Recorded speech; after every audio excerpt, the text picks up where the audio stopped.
Worker democracy.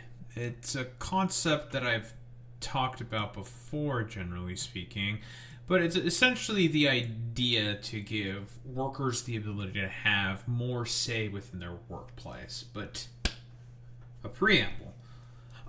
We've watched, I believe, one of Unlearning Economics' videos before. I like Unlearning Economics. Goes over rather, I would say, complex topics in terms of economics. I would say quite well. In terms of a leftist perspective, I believe he's done stuff on like MMT, a bunch of other like economics concepts, has a degree in economics, blah blah blah blah blah. Basically, like the idea that economics is a quote unquote right leaning sort of field is, I would mostly say, just like a psychological operation. I'll be honest, because the powers that be want to make sure that it's mostly people who are on the right, who are in the, well, structures of power in terms of economics, in order to tell them what, well, to give them their little pats on the head to say that they're doing a very good job in terms of capital investment. But that's not what this is about. Broadly speaking, I've talked about workplace democracy or worker democracy in general in the workplace, seeing it as a rather like satisfactory transition step from the current paradigm that we find ourselves under to creating more equitable outcomes in the workplace. Because let's be honest here, broadly speaking, a lot of people are rather unsatisfied and feel very alienated from their labor. That's a little bit of Marxism right there. But feel alienated from their labor because they feel like anything that they do to contribute to, well, their company, their corporation, what have you. A lot of people, generally speaking, feel like it ultimately just amounts to nothing, and they feel like they're not really contributing in reality. And this is a broader sort of concept that's gone over by Marx and Marxists saying, oh, it's because you are feeling alienated from your labor. And when Marxists say this, what they mean by this basically is they say, basically, because of the fact that you are contributing your sort of time and effort to essentially an unthinking, unfeeling system that does not fundamentally care all that much about you, you feel like you are not really a part of the general, I guess, like, broader sort of project that your corporation or your company is trying to achieve. Generally speaking, it's you feeling exploited without necessarily being able to express why you're feeling exploited. You just feel like you're not really a part of the team, I guess, for lack of a better term, because you have like this subconscious sort of idea in your head that your labor is ultimately amounting to nothing. I'm going on a little bit of a ramble here, and what I'm saying here may not be 100% accurate, but at least that's how I sort of interpret it at the very least. But worker democracy is a position that I have, broadly speaking, advocated for. I think it's a solid, like, transitionary step from the current, like, a very exploitative sort of position. Yeah, let's say position that we currently find ourselves under. Your favorite porn star about their political views? The fuck are you talking about? I'm ignoring YouTube chat. Hello everyone. Today I'm going to talk to you about worker democracy, which is one of the more popular economic ideas to come out of the left over the past couple of decades.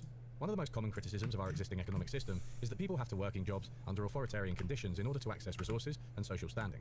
Modern workplaces are internally... I really like the sort of focus on authoritarianism, generally speaking, because if you just think about it for like 3 seconds, right? Like, generally speaking, when you are given, I guess for lack of a better term, orders from on high, from a bunch of bosses or executives or what have you, You really can't ask any questions or offer any input into any of those decisions. Now, whether you're like qualified or educated about that, it doesn't necessarily 100% matter because, again, well, not everyone who has a say within a democracy has the ability to be 100% properly educated on the topics that they're voting on or whatever, right? Like, a lot of politics and a lot of voting in democracy is just, well, I guess for like lack of a better term, a lot of it is just vibes, how you're feeling in a particular sort of moment. And a lot of people will make very, very complicated decisions based off of the vibe that they have, generally speaking, about a particular issue. They'll feel like it's icky or something, or it'll be like, oh, I kind of get that. And I agree with, I don't know, like, whatever the particular issue is at that moment, right? It's a little simplified what I'm saying here, but generally speaking, like, just because you're not 100% qualified for, say, to be able to have like the sort of absolute like granular sort of position on why it is good to have a particular sort of let's say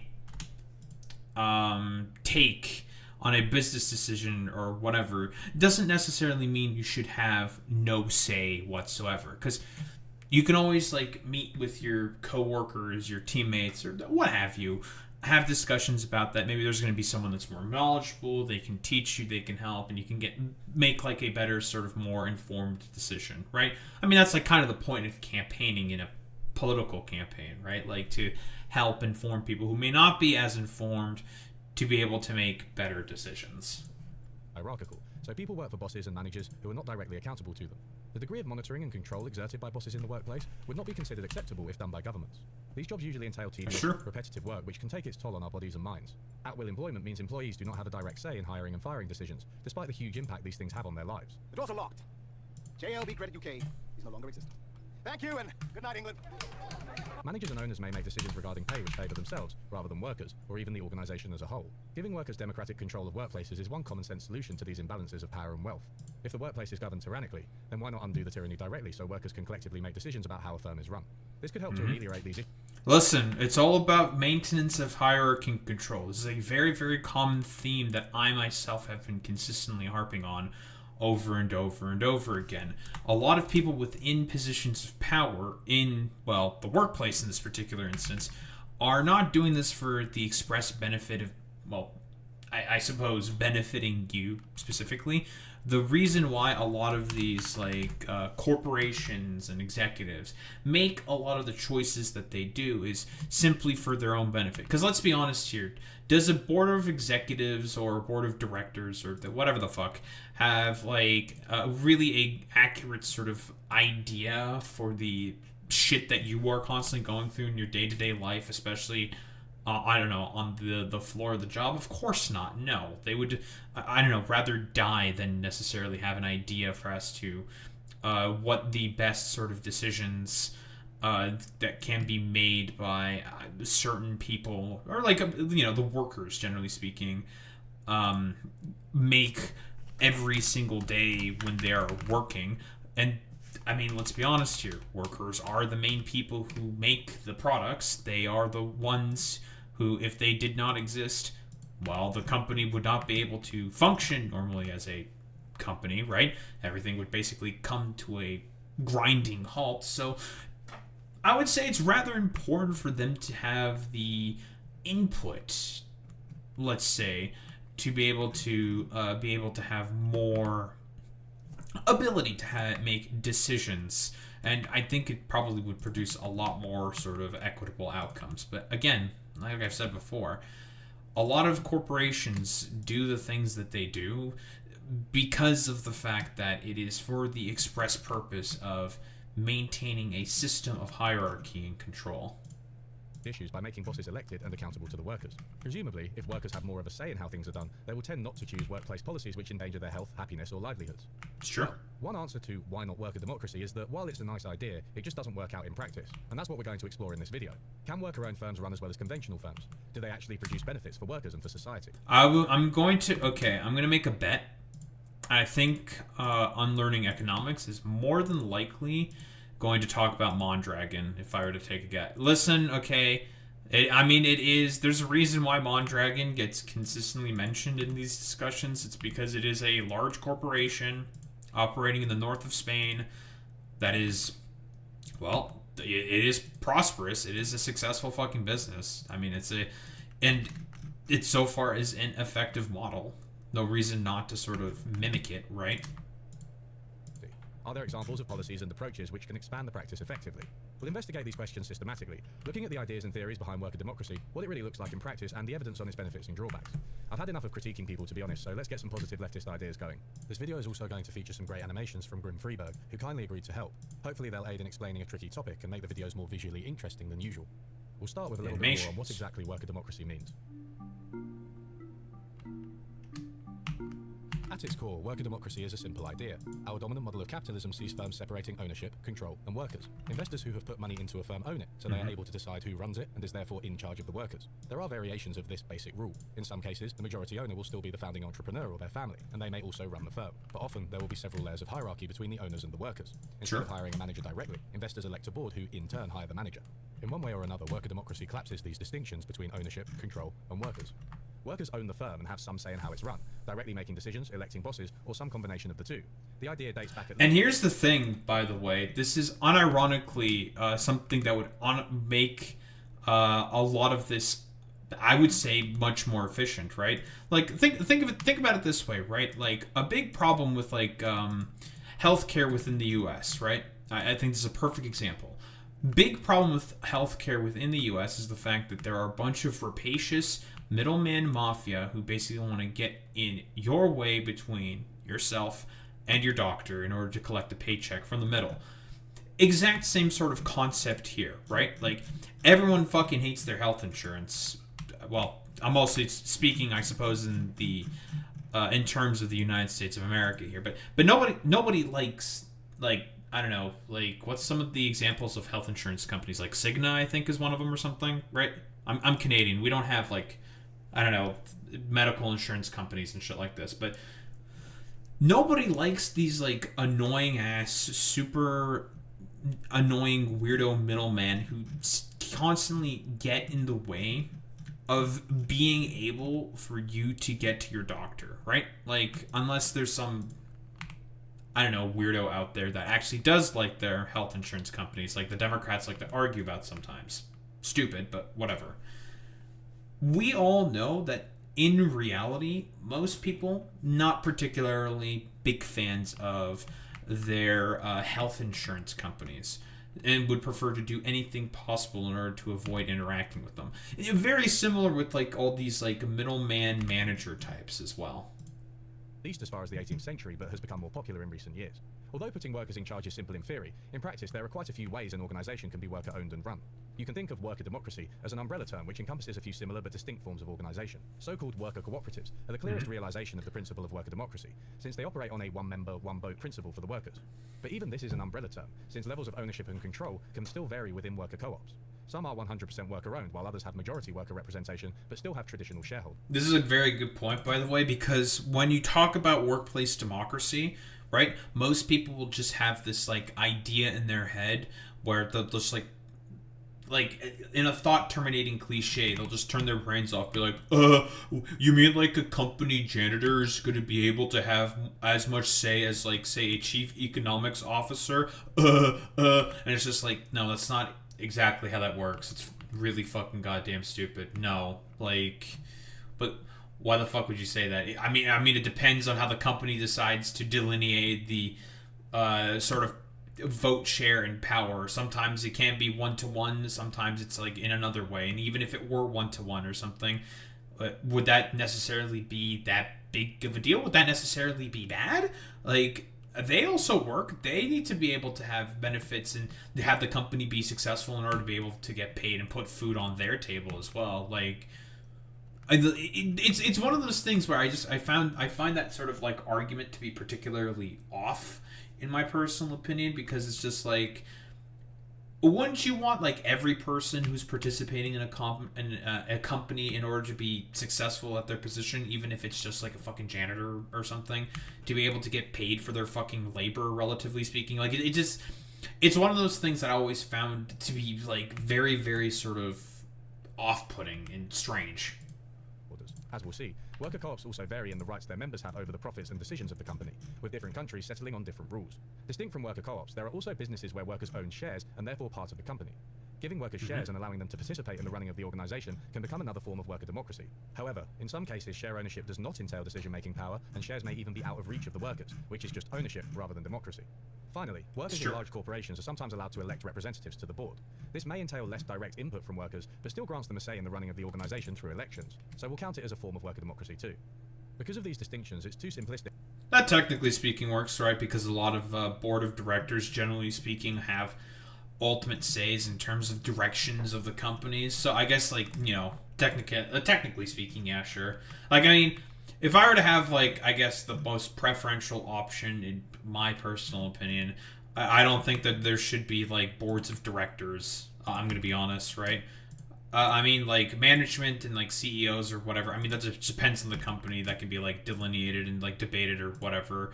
Not even to talk about this in, like, a socialist sense. I mean, obviously, if socialism were to make itself manifest, none of these sort of distinctions would be necessary whatsoever. Like, you would just get rid of all of these sort of relationships.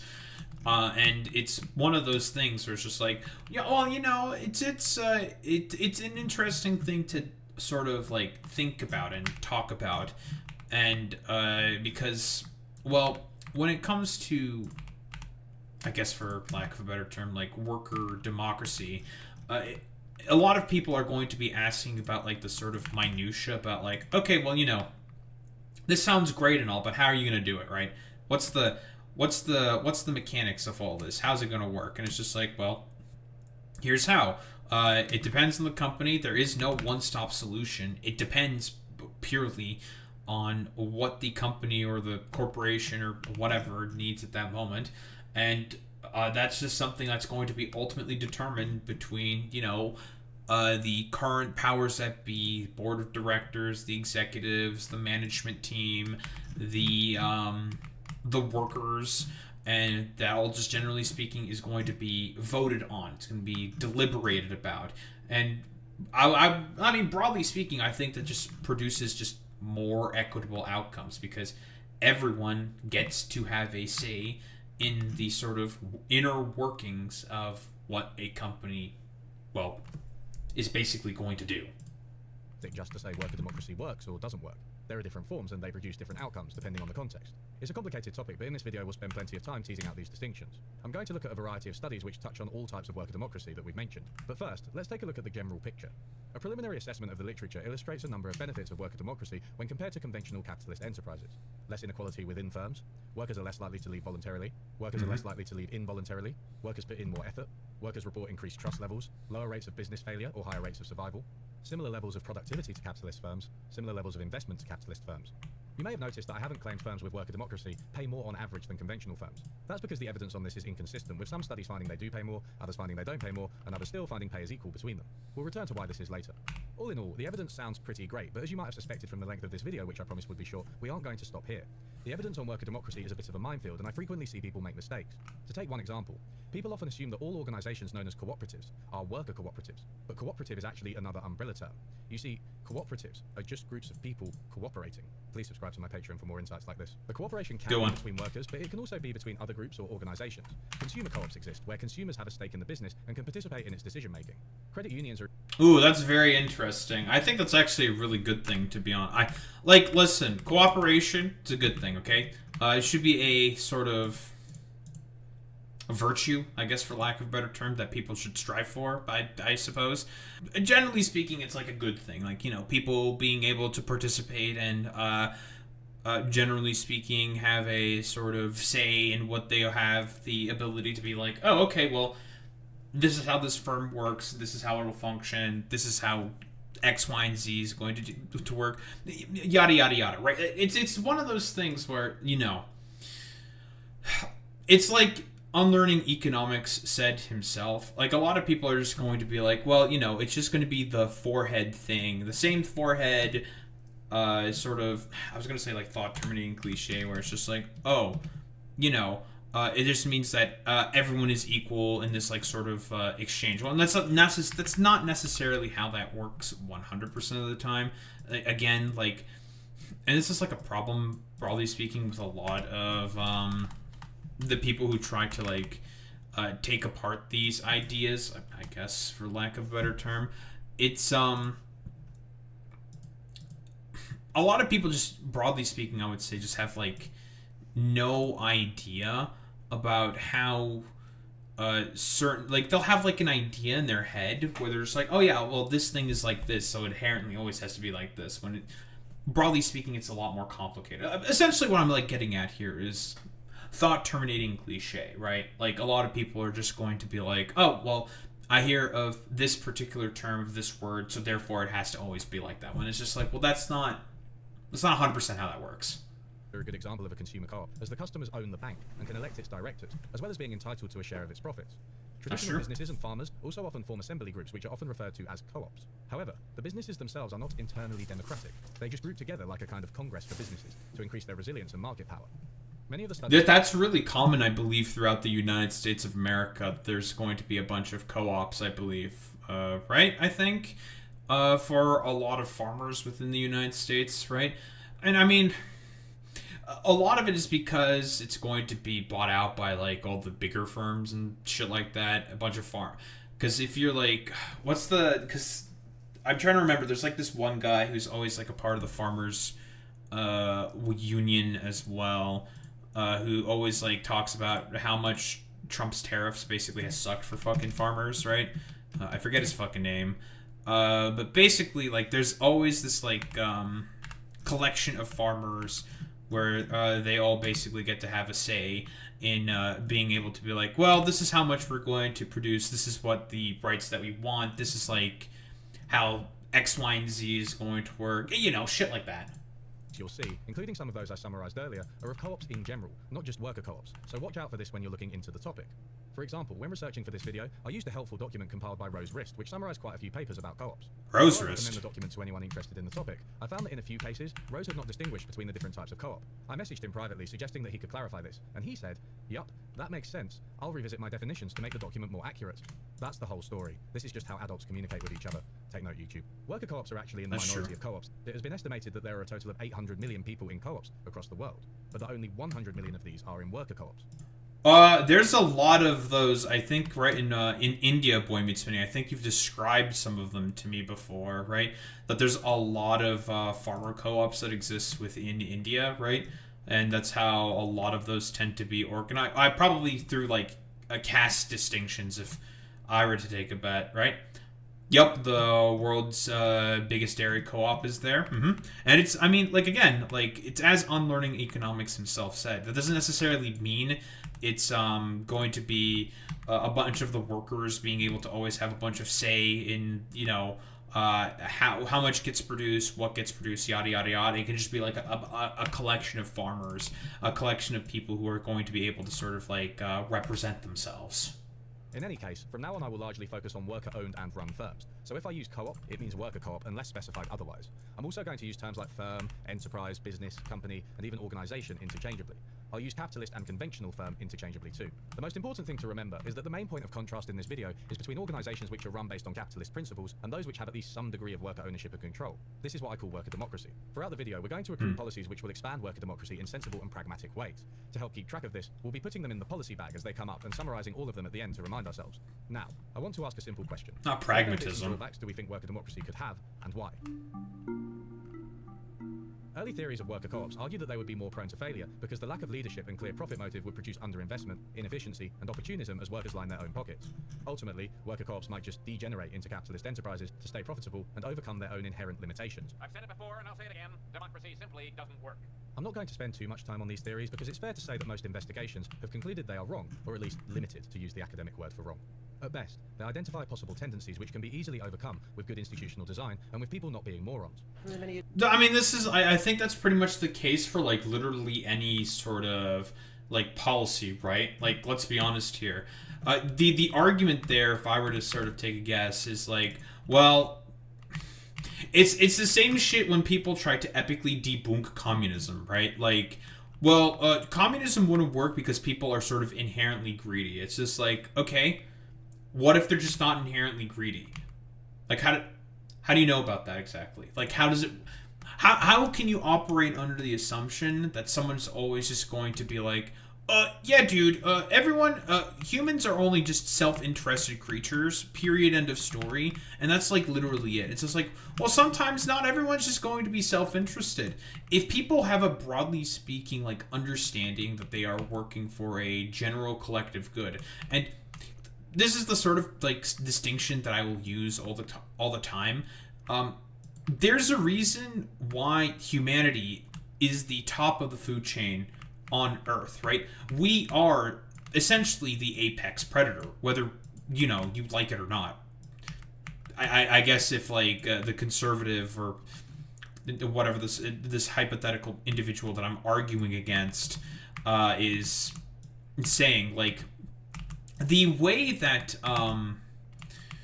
humans were able to get to the top of the food chain is by being able to cooperate with one another.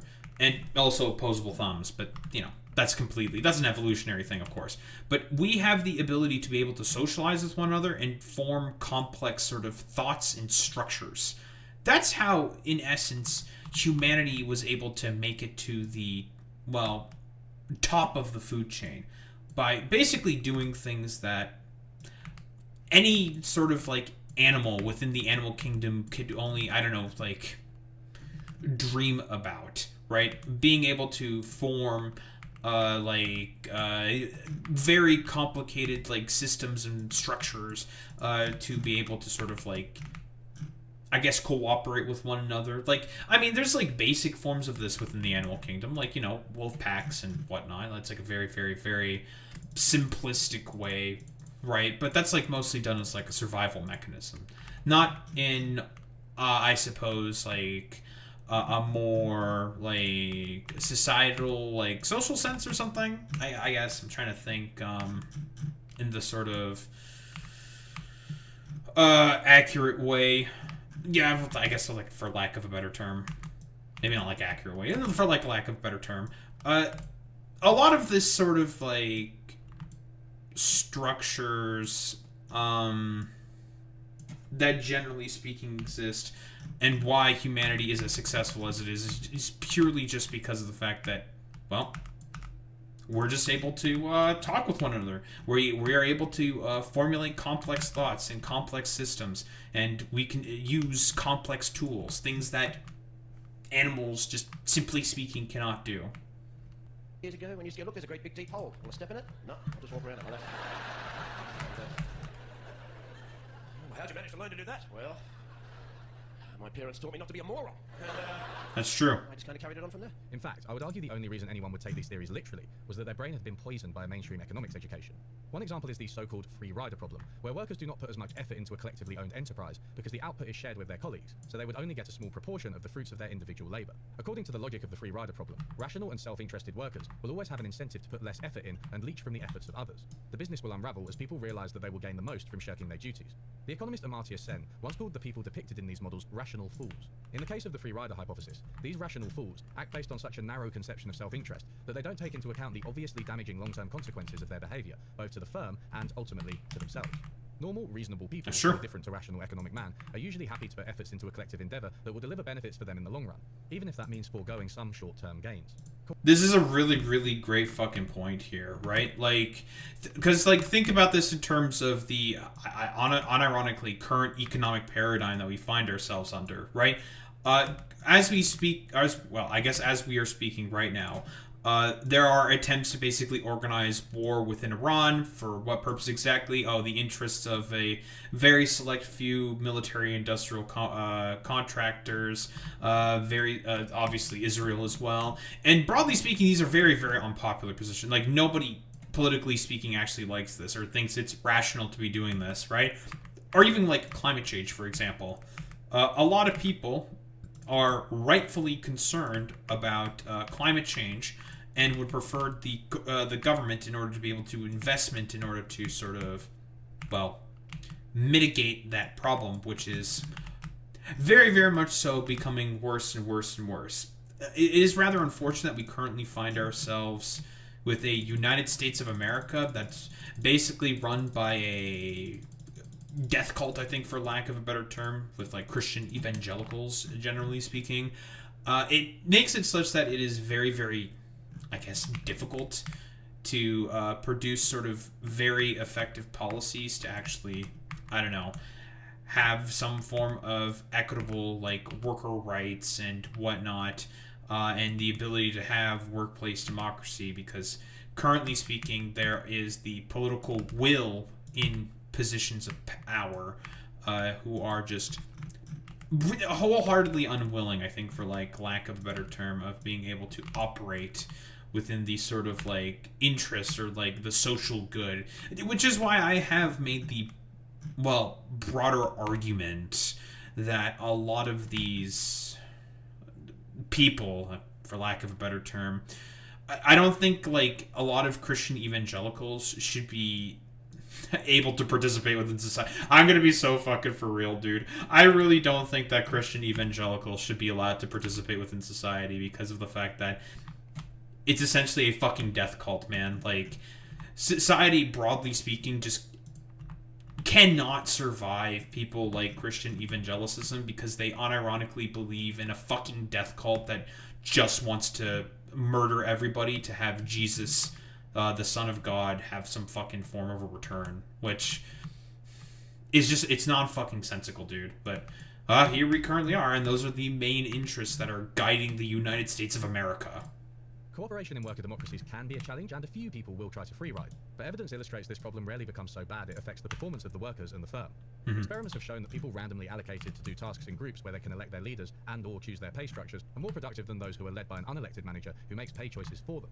One study looked at real... You're telling... Wait, unlearning economics. Are you trying to tell me that people who feel like the fruits of their labor is actually contributing to something are more willing to put in effort for the success of that fruit if they feel like they're actually participating and are actually basically putting in something to benefit that particular sort of dynamic with their work? I'm shocked.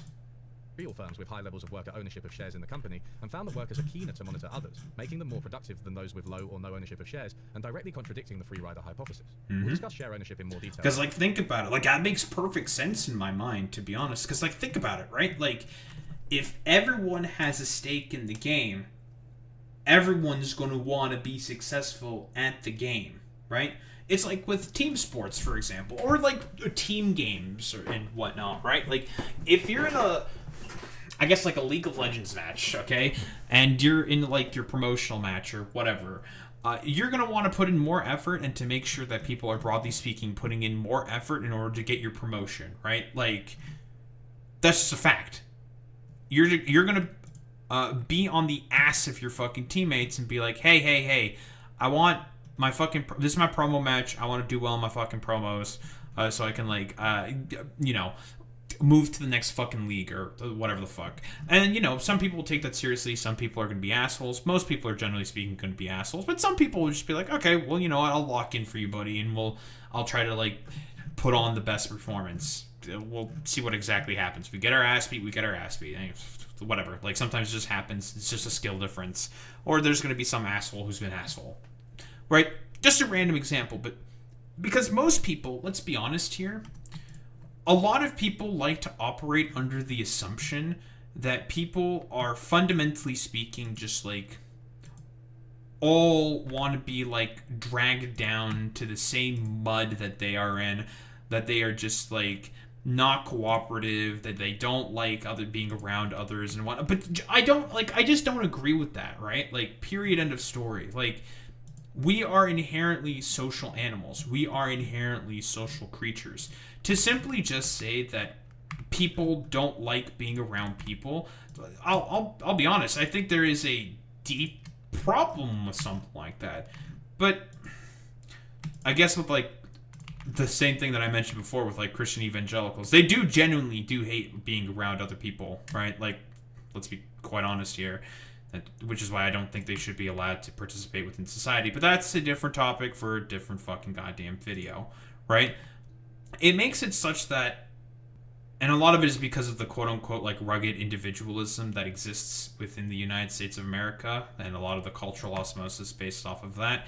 It makes it such that a lot of the things that made humanity as successful as it was is essentially, I guess, subverted for the express purpose of being able to benefit a very, very small few individuals that are, well, essentially running out of the back with all the money. Later on, it turns out there are potential benefits to giving workers control and a stake in the running of the organization they work for. This allows workers to play a key role in decision making and reorient the goals of the organization. But to understand all this a bit better, we're going to have to look at some more serious economic theory. You may have heard of the reality TV show The Undercover Boss, where the CEO of a major corporation disguises themselves as an employee and goes to work on the front lines. Having watched quite a few episodes, one thing I'll be honest, I don't really watch any reality TV show. I've never heard of this before, but listen, the premise sounds fun, you know? It sounds like a fun little premise. Abundantly clear, the boss has no fucking idea what's going on in their company. Mm-hmm. One episode takes the boss of the UK delivery company, DHL, which sees him working in customer service call centres, delivery driving, and moving boxes in warehouses, at which point he discovers that these things are difficult. The pressure that's on them to make so many drops an hour is tricky. The stop-start and the country roads and corners all the way. I mean, it's quite time-consuming and it's quite demanding. I'm surprised that it's so intense.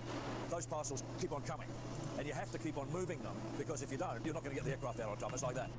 Sure. An aircraft container can hold up to 1,000 packages and weigh as much as 3.5 tons. On Learning Economics, are you trying to humanize billionaires and the CEOs and executives to me? How dare you? I am a leftist. I have to be inherently crotchety and curmudgeonly about corporate power. Whoa. This is hard work. True. A little surprised that it's so manual. The boss typically develops a better understanding of the company and new sympathy for their employees along the way. It's all I'll be honest, I can definitely see that show in particular humanizing people who... Okay, we're gonna be a little edgy here for a second. I don't think deserve, broadly speaking, to be fucking humanized all that much. Like, you know, I think the premise is nice. I like being positive and hopeful, but like, I don't know, man. Considering a lot of the stuff that we know now throughout the fucking Epstein files and all that shit, I really just... My sort of, like, sympathies for billionaires and humanizing them is at a understandable low. a bit contrived and shallow for sure, but it illustrates the importance of an idea introduced by the free market economist Friedrich Hayek, that of localized knowledge. Hayek argued that centralized authorities find it difficult to harness and coordinate local knowledge. Policies that are the same across a wide range of circumstances cannot account for the particular circumstances of time and place, which are fine-grained, constantly changing, and are therefore unknowable to any central authority. According to Hayek, market... That's a really, really, really fucking good point. Right? Because here's the thing, if you operate a business in like a particular location or whatever, are you going to have like 100% like knowledge for everything that's like going on in the local economy? Are you going to have an understanding of like all of the local regulations of that, I don't know, town or city that you find yourself headquartered? No, the fuck you're not. You're not going to have any idea. You're not going to fucking know, right? Like, inherently speaking. So... the idea that like the large multinational sort of conglomerate is going to always have like a perfect like accurate analysis into all of this is just like very silly and fucking nonsensical. Are needed to coordinate activity among millions of individuals with different knowledge, preferences, and operating in different contexts. Centralized authorities simply do not have the ability to know what is going on in the economy and respond to it in real time, as this would require voluminous information and countless decisions to be made every minute.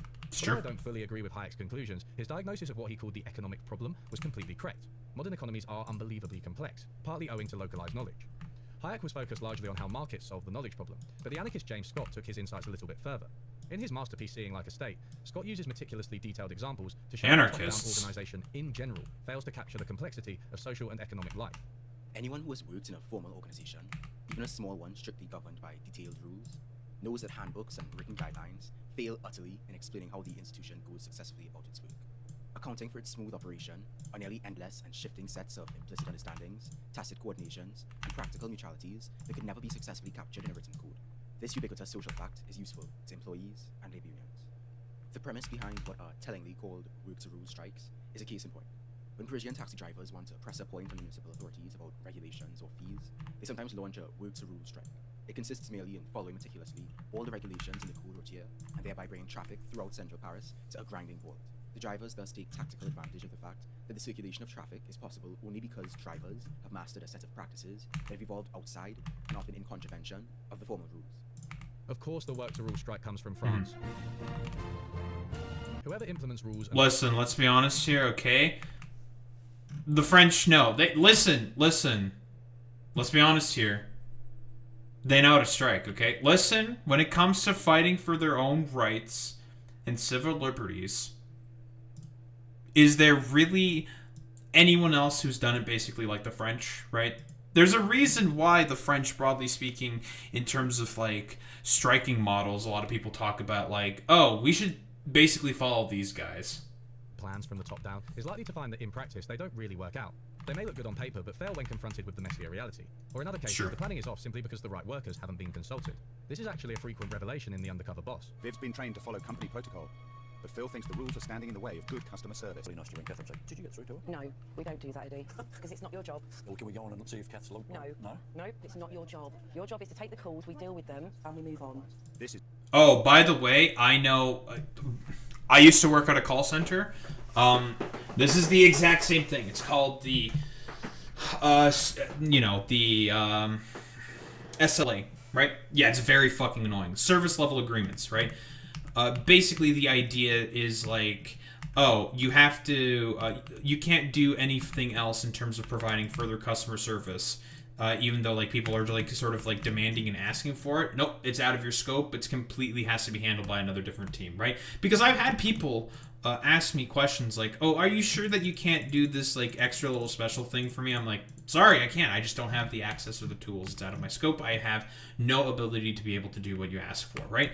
And I have to provide worse service because just like certain arbitrary rules that simply put just exist for the express purpose of, well, quote unquote efficiencies. Sometimes, I mean, it depends on the situation, but broadly speaking, it's more or less used for differing sort of like contract agreements between teams. If we're talking about this in IT sort of capacity, right? Like differing teams are meant to work on differing things, and sometimes it's for the sake of efficiency, sometimes it's just for the express purpose of just like justifying a particular team. It's one of those things where it's always complicated. It's very varied. There's tons of different reasons for as to why it happens, and it's always very, very fucking annoying. Is Phil's worst nightmare. Cracks in the DHL system are leaving a customer still wondering where her missing parcel is. The rumour that Telford get paid more than Stoke couriers really needs some investigation. Were I an employee in that position, and I knew that there was such a difference in my salary and the guy up the road, I'd be pretty demotivated, I think. Hayek's idea of local... Well, see here, I mean, by the way, and here's the fucking thing, man. Like, not to, like, be sympathetic or whatever. I like, okay, again, I really don't think most of these guys really deserve much sympathy whatsoever. A lot of these dudes, like these people who are incredibly rich and in power and whatnot, are either too stupid or sometimes malicious, right? Like, listen, that undercover boss sort of show, I would say, is trying to present the CEOs, the bosses, in a more like sympathetic light. Like, you're supposed to sympathize for them because it's just like, oh, well, how could the boss have known about this like unfortunate company mishap or whatever? He didn't know because he's just like kind of he's always been unaware of the situation, because how could he possibly have been made aware? But that's kind of like the problem with this hierarchical system, right? Like, when I criticize inherently the hierarchical nature of the current form of economic production that we find ourselves under, and what Unlearning Economics is also talking about, that's the main issue, right? These discrepancies are always going to inherently exist because of the fact that we have a bunch of dudes currently put in places of power who are basically incentivized to not ever give much of a shit at all about the people that they are supposed to, generally speaking, exploit, I suppose, for like lack of a better term, right? Like, and that's the issue that most leftists are talking about. It's like, yeah, that's literally the whole problem. That's why people on the left, generally speaking, when they are talking about, economic coercion, hierarchical systems, because I mean, the left is an inherently anti-hierarchical sort of like structure, right? Like Marxists, communists, generally speaking, right? Like, not to be, like, let's not be ridiculous here, right? Like, the Marxist-Leninists are an aberrance, okay? They are outside of the norm. I do not actually think that they are on the left, but that's, again, story for another fucking goddamn time. The thing is with the left, generally speaking, ideologically speaking, it is meant to tackle these distinctions specifically, and mostly is meant to criticize and go after the fact that, again, well, why should a guy who I have never interacted with, who barely I've ever seen, if at all, be able to have all of the sort of like ability to be able to have say with what what gets produced, how much gets produced, and where it gets fucking produced. Why should that guy, who I never see, I never basically have interacted with, why should that dude be able to have like way more power and ability to make decisions than I do, the guy who basically has to clock in every day in order to work at this place, in order to make money to be able to live? Like, it doesn't make any fucking sense, right? Knowledge extends to the workplace. Those who make decisions about a traditional capitalist company's policies are different to those who follow the policies. In addition, those who manage the company are often different to those who actually own the company. There is a lack of cohesion between these groups in terms of both their knowledge and their interests. It follows that there are two main benefits of worker democracy. 1. Workers can harness their collective knowledge to make the running of the firm more effective. 2. Workers can use their political power to make sure the organization is run with their interests at heart. Let's learn a little bit more about the evidence surrounding these benefits.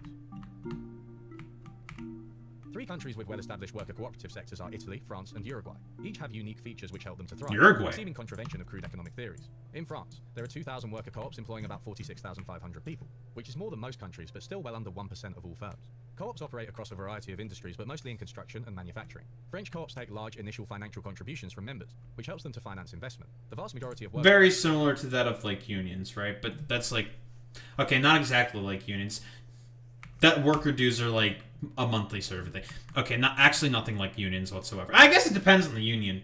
Whatever, you know what I mean. Are full members, while the rest are likely to become members after their probationary period. Employees get access to at least 25% of the firm's profits, and each member gets 1 vote, no matter how much money they originally put in. French co-ops also legally have to abide by plowback rules, where they must invest a certain proportion of the profits back into the business. In theory, this helps them to avoid underinvestment, though in practice, they often invest more than is required anyway. The Italian case is similar to the French case, with member contributions and plowback laws ensuring co-ops are relatively well financed. But the Italian cooperative sector is slightly larger and is concentrated in the north. Italian co-ops are exempt from corporate taxation if they save their profits, and are also required... I wonder what the reasoning it is for the north being more cooperative, right? Because generally speaking, the northern parts of Italy, that's the richer parts of the country, I believe, right? Well, I believe so. I find that to be particularly interesting. To invest 3% into umbrella organizations which aid cooperative development. This is one reason Italian co-ops seem to have the clearest social mission and are responsible for many social services in some areas.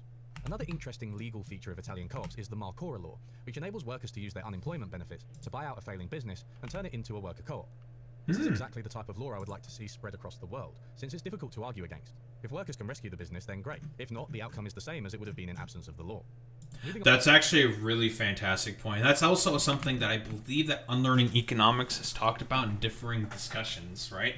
That he's had before when it comes to a lot of like arguing for the favor of workplace democracy, right? Like the idea is just like of, well, because currently as it is right now, if a corporation goes busts, it goes kaput, you're out of a job, there's nothing you can fucking do about it. All of the time, money, and investment that you put in order to benefit that company, it goes boop, goes nowhere, right? Complete boop, poof, just poofs away. Nothing you can do about it whatsoever.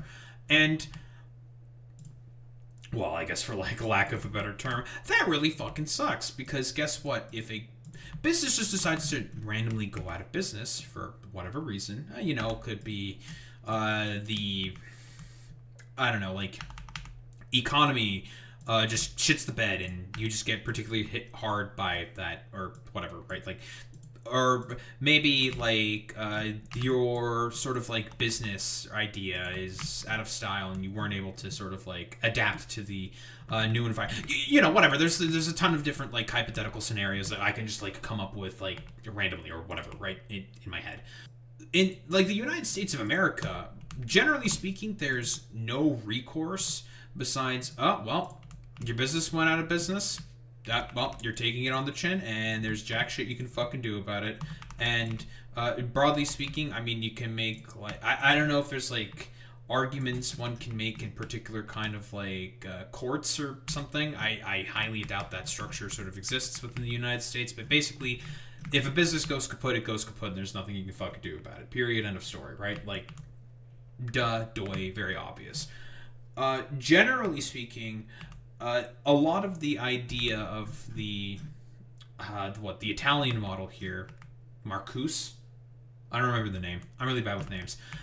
Of the like Marcuse model, it basically makes it such that it's like, okay, well, you know, a bunch of workers basically just got fucked over. How about instead of just making sure that they get even more fucked over than they normally would when a business goes belly up or whatever, we essentially give them a second chance. Because here's the thing with all the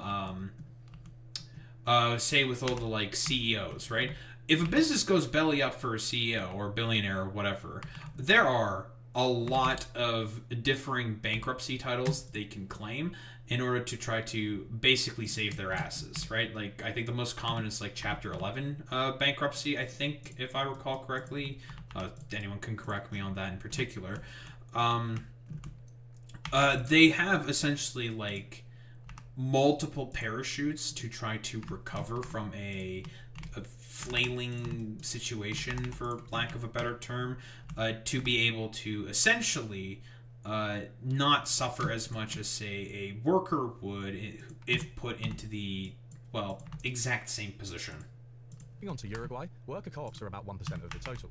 These firms are exempt from payroll taxes on their workers' income, but to qualify for this, they have to make sure at least 5 out of every 6 workers have full membership rights and are therefore able to vote on the firm's policies. This tax incentive both encourages the formation of worker co-ops and discourages any tendency for them to degenerate, employing people without giving them voting rights, an issue to which we will return later. I know we're going to return to a lot of things later, please bear with me. The policies we've seen in France, Italy, and Uruguay all encourage worker co-ops through tax advantages, legal structures that ensure they function properly, and laws which enable workers to take control of failing firms. The organizations these policies... By the way, and since I'm mostly going to be talking about the United States here, so it's what I'm most familiar with, very often... a lot of the sort of counter-argument... I'm going to assume Unlearning Economics himself also will probably bring up this argument as well. If I were to take a guess, Unlearning Economics is a pretty fucking smart cookie. A lot of the counter-argument that people will oftentimes present about why worker co-ops don't work is because, well, they don't inherently work in our highly economic, like, competitive sort of system, so... why even bother? Well, the thing is that very often a lot of worker co-ops in the United States of America are not really given any chance to be able to get off the ground. And that's very common, right? Like, how can you argue that something is inherently going to be economically unsuccessful if they are never given an opportunity to get a lift off of the ground? Yeah, like you're saying, Boy Meets Mini, investors laugh them off because they're just like, oh, workers? Those guys are fucking idiots. They can't fucking make decisions for themselves.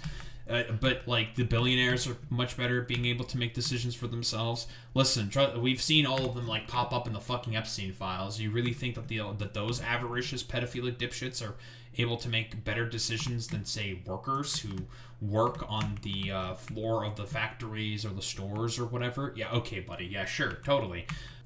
And honestly, I think that at this point, like, the opportunities to be able to make pro-worker democracy arguments is at its strongest because of the whole, well, let's just say Epstein debacle, right?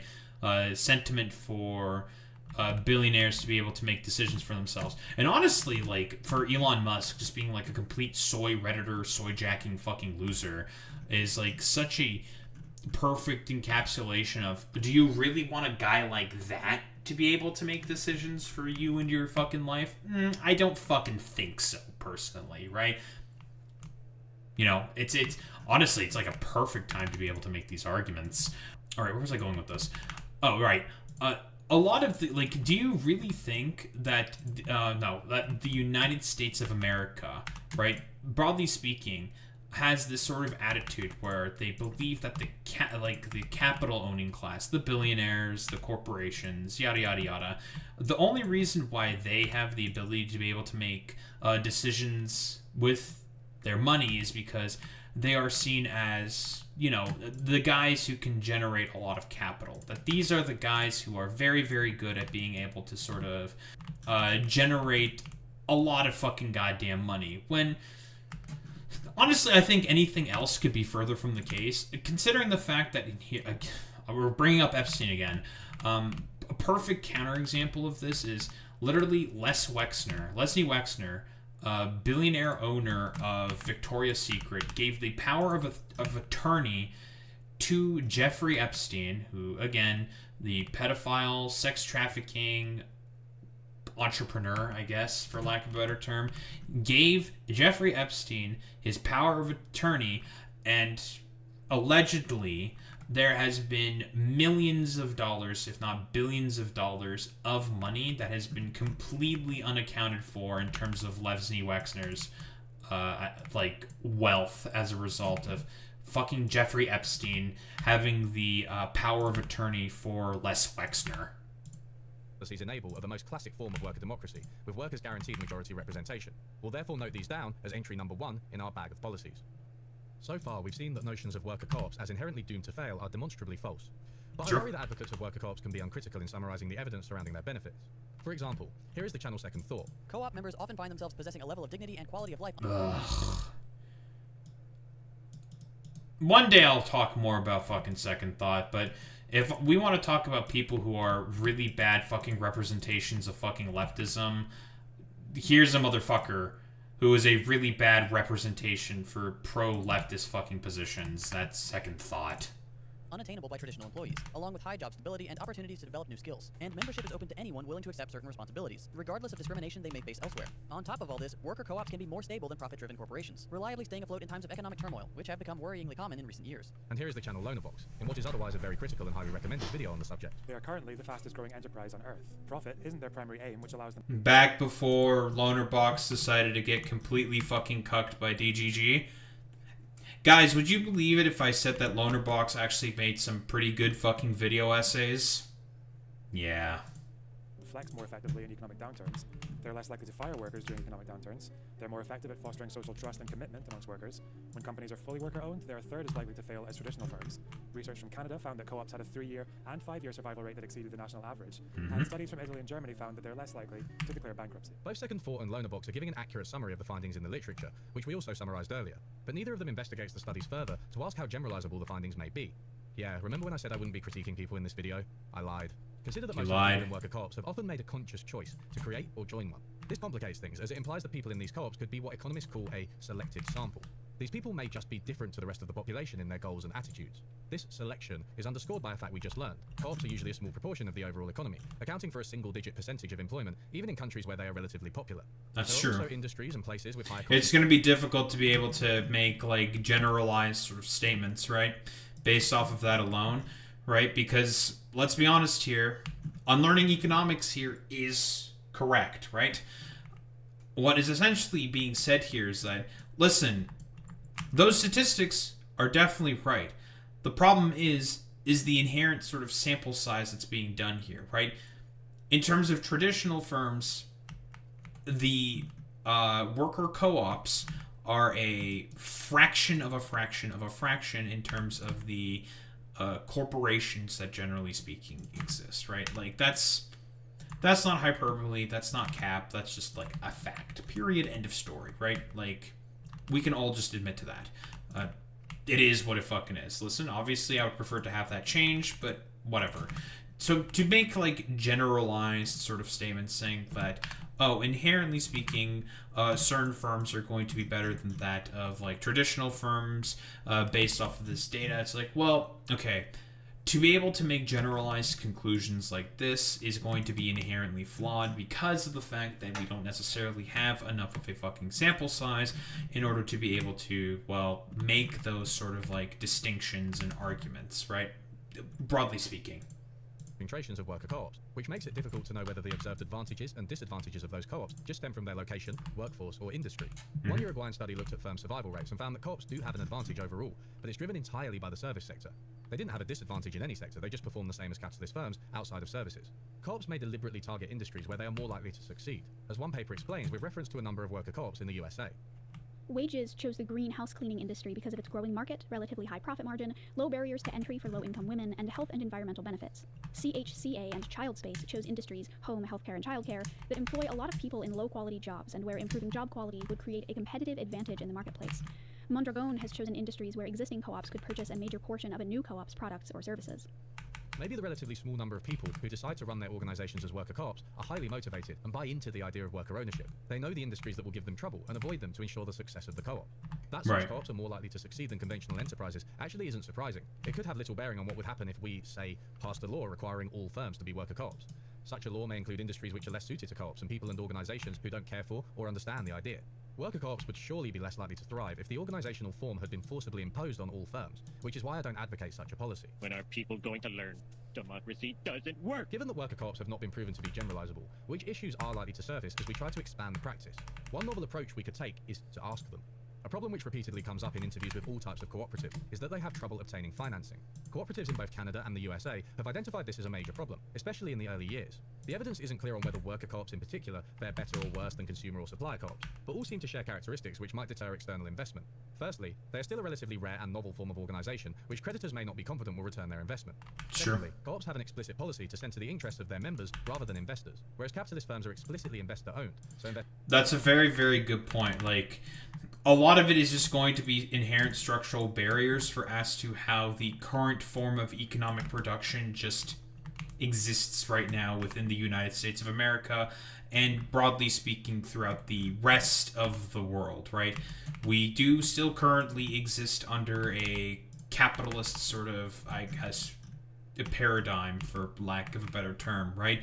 And what do markets always like in comparison to, I guess, I don't know, like, not markets, but like, what do firms and, also markets, like in comparison to other sort of, like, I guess, positions, I guess, stability, right? They like stability. And that's like, you know, We've done the whole, like, fuck a McGee rigmarole sort of thing with, like, oh, hecking Donald Trump. I can't believe that Donald Trump would be so hecking terrible and mean and stinky, right? But, I mean, the reason why the United States economy is currently having a lot of problems as it is right now is simply due to the fact that, it turns out that a lot of, maybe not like co-ops, but like a lot of firms, what do they value first and foremost above anything else? Stability. The ability to sort of have a sort of stable footing in terms of, I guess, the economy or something. A bit like in terms of being able to profit, be able to make a bunch of money, yada, yada, yada, shit like that, right? Vested interest will of course take priority. As a result of the difficulty in obtaining external financing, many co-ops rely on member contributions. People have to pay thousands of dollars or the equivalent to join the co-op, and this money is used to build wealth and invest. Although this has been successful in places like France and Italy as we've seen, it has an obvious problem. If co-ops are set up in lower income communities, they may have trouble obtaining financing, but if they exclude these communities, then they're going to be a bit of a middle class thing, excluding the people who arguably need them most. The most obvious policy to help co-ops finance themselves would be direct grants and loans from local and national governments, as well as other financial incentives such as tax breaks, which as we saw play a big role in Uruguay. Not only could these be expanded, but the information about how to access them could be more widespread, as currently what's available isn't always taken up. One example is the underutilized Local Enterprise Assistance Fund, or LEAF, in the USA, which offers credit to co-ops but gets few applications, even fewer of which are credible. There are also a number of innovative ways people have got around the financing problem without direct state support.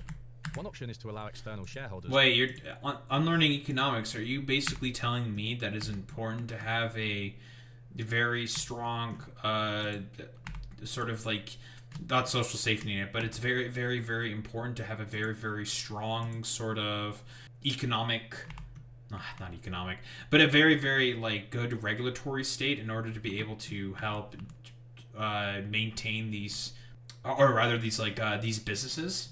That it's very, very important to make sure that there isn't regulatory capture by current capitalist fucking forms that can make it such that it's much more difficult for a lot of these other firms to be able to compete with one another? Who receive dividends but have partial or no voting rights, keeping the control in the hands of the workers. The successful US co-op, Equal Exchange, has provided these so-called Class B shareholders with annual dividends for more than 20 years. The Class A shareholders are the workers. In some cases, financial institutions are also established as part of a concerted effort by a community to establish a democratic economy. The Mondragon Corporation in Spain, which we'll discuss later, owes some of its success to an early decision to create its own bank. Credit unions, which if you remember are a type of consumer co-op, can help to finance worker co-ops and generally make things more co-op-y. Sure. This is one reason I don't think worker co-ops should be the sole form of organisation in an economy.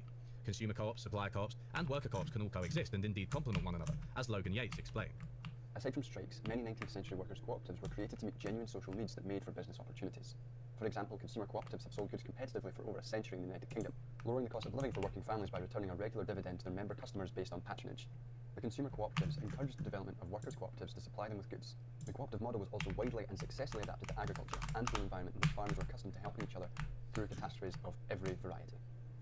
In summary, worker co-ops may have a number of benefits, but we have to be careful when generalising the evidence. Existing worker co-ops are likely to be a selected sample of highly motivated people who buy into the idea and operate in industries and locations where co-ops are more likely to succeed. If we are to expand the policy, we need to be aware of the weaknesses of worker co-ops and the challenges they will face. But despite these doubts, there is little evidence that worker democracy is an unviable form of enterprise.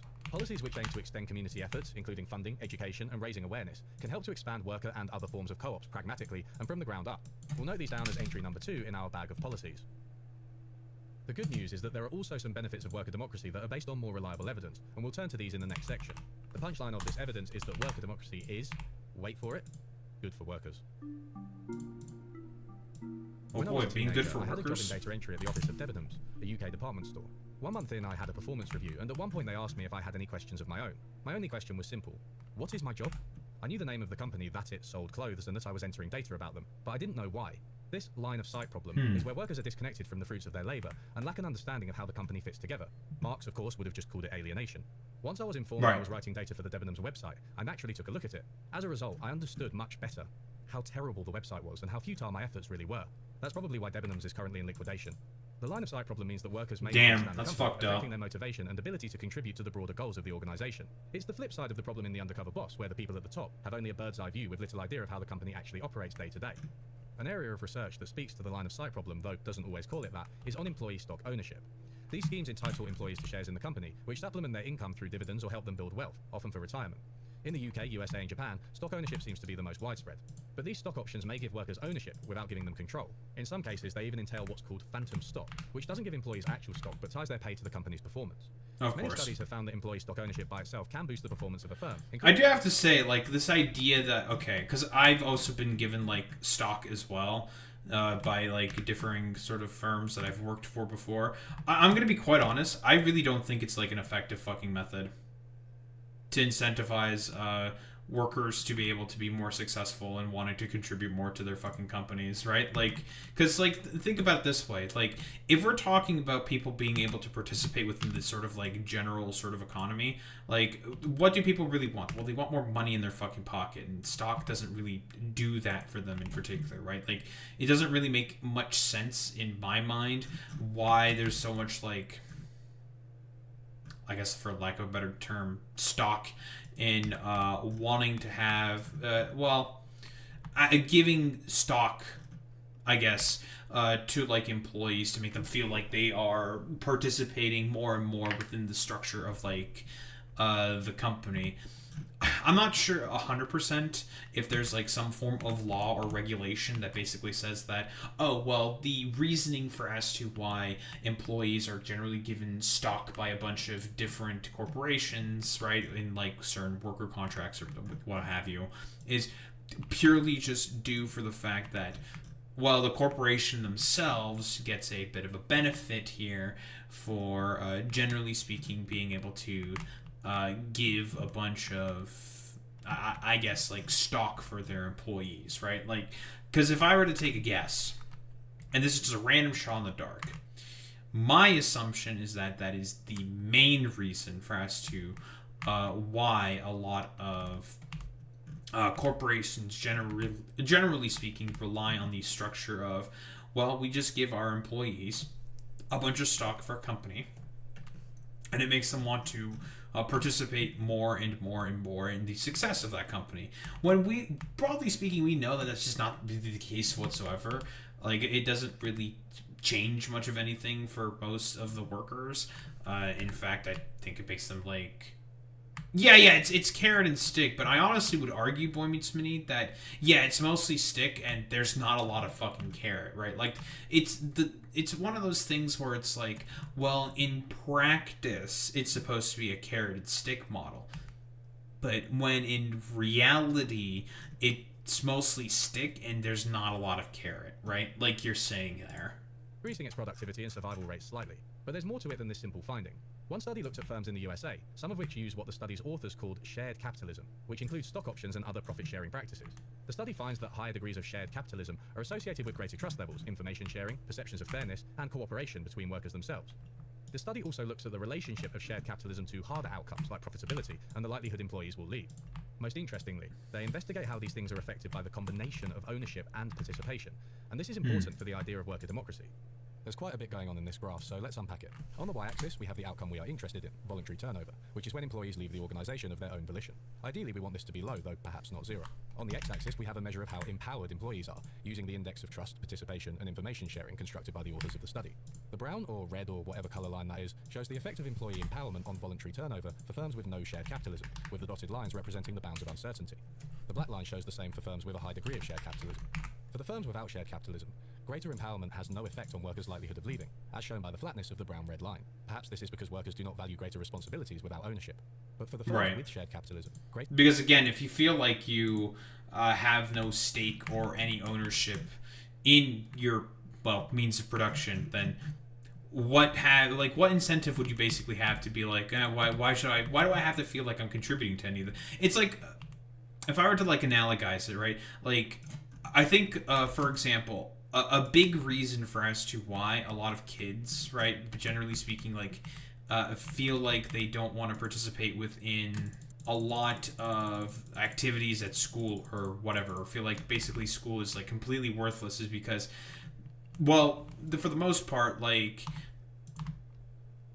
what are they going to get out of that sort of like structure of being able to get educated and go into a job, right? Like, you go into like a shitty firm where you barely get paid, you're barely able to survive, and it mostly just feels rather sort of like futile to be able to like participate in that sort of, I guess for like lack of a better term, economy, right? Because it's just like, well, what's the point? Like, I'm not getting anything out of this, so why the hell should I really care about any of this stuff, right? That's like kind of the I was gonna say vibe, but that's like kind of the it's all about like people inherently wanting to be more inherently participatory with these systems that they engage in with, well, every single day. And, well, a lot of the reasons for as to why, and I think this actually is a really, really good explainer for as to why a lot of people, generally speaking, feel like they don't want to go back to their work and have like shittier sort of like working conditions, right? Because a lot of these just people just feel like, what's like really the point of me like participating in this sort of like economy or whatever, when in reality, like, I'm not getting really much benefit out of this besides like things that are very, very marginal and right around the fucking edges. I'm not getting much of anything out of this. So what's the point of me participating inherently? Like, why the fuck should I care, right? Because, like, I mean, again, as Unlearning Economics himself said, that would be alienation. It's the Marxist term, right? Of people feeling rather alienated from their labor, right? And that's the same thing that I would say as well. But it could be just as simple as just, dog, like, the economy sucks. No one feels like they're getting anything out of being able to participate within said economy, and nobody fucking feels like doing any of that shit, and no one gets fucking paid well. So like, what's really the point at all of being able to participate in a structure where you barely get paid, you're in mountains of student loan debt, you're never going to be able to pay that shit off? Yeah, having a house, yeah, good fucking luck with that. What's the point of participating in a system like that when you inherently sort of have an idea in the back of your mind that you're basically completely screwed from the start and there's nothing you can fucking do about it? Greater empowerment is associated with lower voluntary turnover, as shown by the downward slope of the black line. In other words, under shared capitalism, people are less likely to leave when they are given a bigger role in the firm's decisions. It seems the combination... It's all about, like... and this is the broader sort of theming that Unlearning Economics is probably going to be consistently talking about over and over again, and that I should be mentioning more and more myself. It is about systems of hierarchy and control. That is the big problem that, generally speaking, people have, right? The fact that it is a sort of unrepentant, rapacious, the hierarchical system that we find ourselves under, when in reality, most of human history was not guided by these rapacious, like ridiculously uncontrolled hierarchical systems, right? We are a cooperative species. The reason why humanity was successful to begin with was because we are able to cooperate with one another. Going back to that first point that I brought up, the reason why humanity is as successful of a species as it is because we are capable of, well, engaging with complex thoughts and ideas. We can operate with tools, but we are also able to collectively come together as a collective species in order to work together at shared goals. So then, why on earth does our current economic model not have that exact same fucking distinction?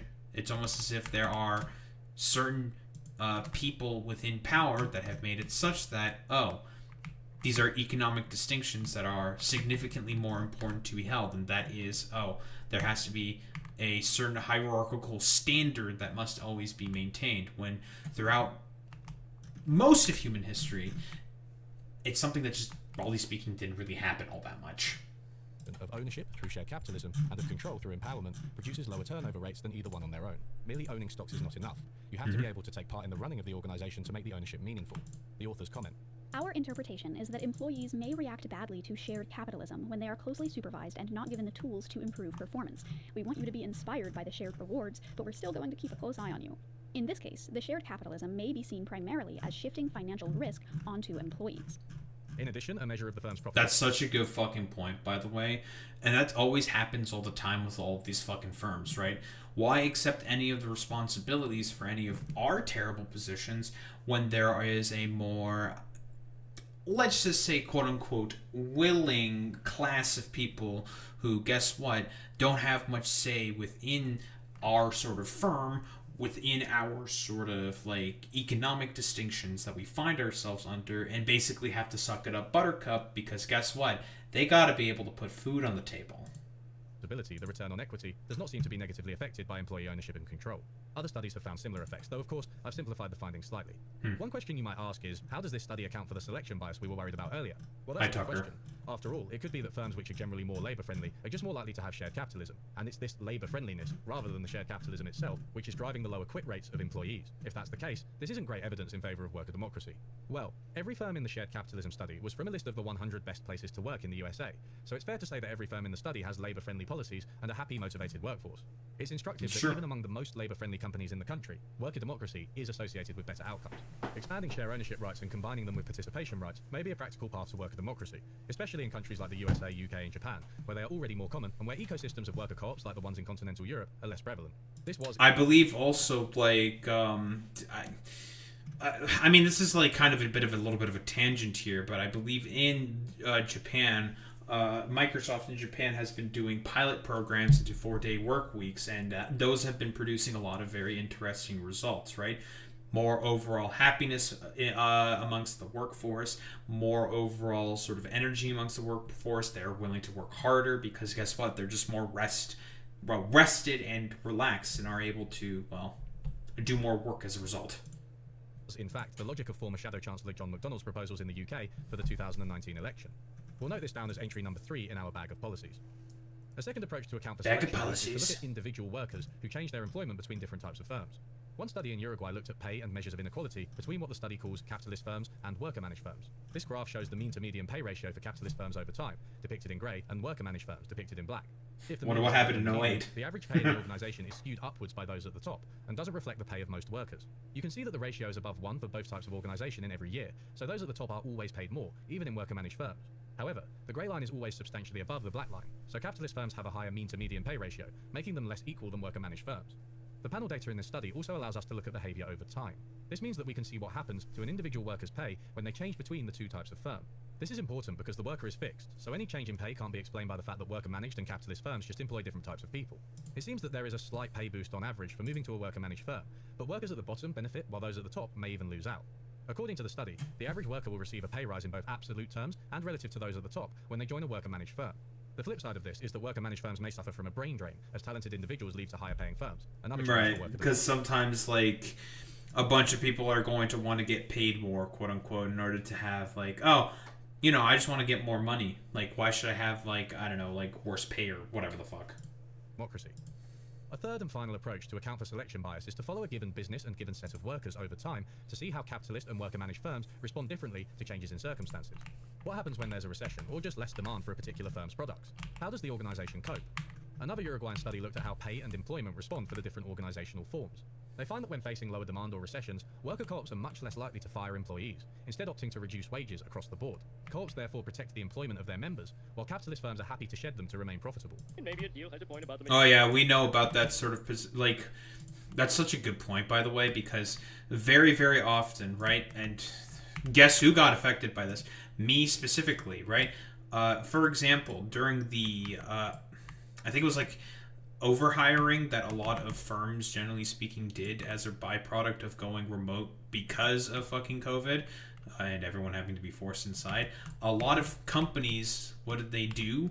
They overhired for a lot of differing firms and positions. Now, the reason why they did this is mostly because there's like, well, this is a completely new environment that we have like no idea how to sort of, well, compensate for and cope. So why don't we just hire a ton of people to make sure that we cover all of our bases? Yeah, you know, like, you can, like, be like, I mean, I can understand that sort of position there. Like, they have no, like, COVID is a completely new thing. It's crazy. It's wild.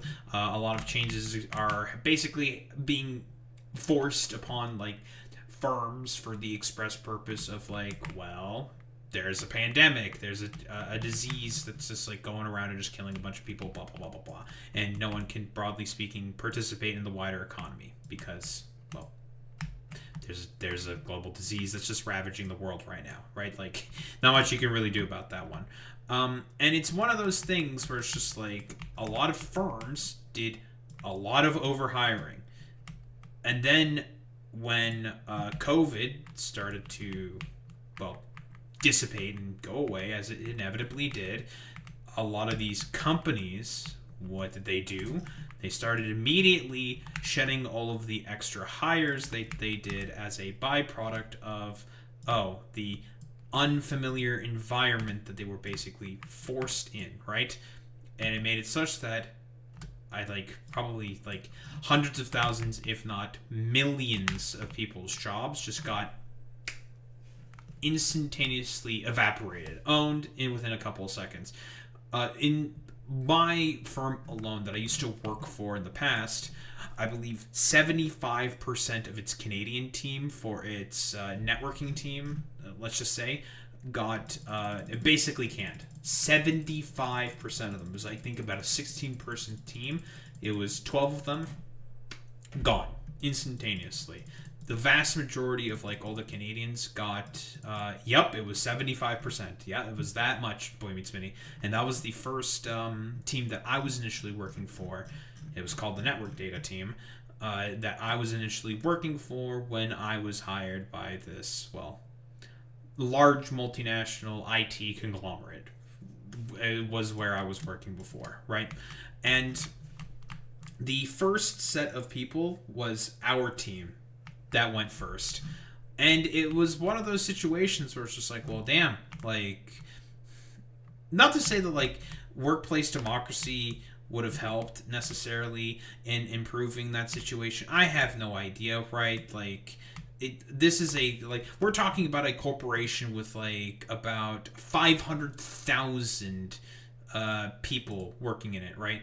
It's a lot of fucking goddamn people, right?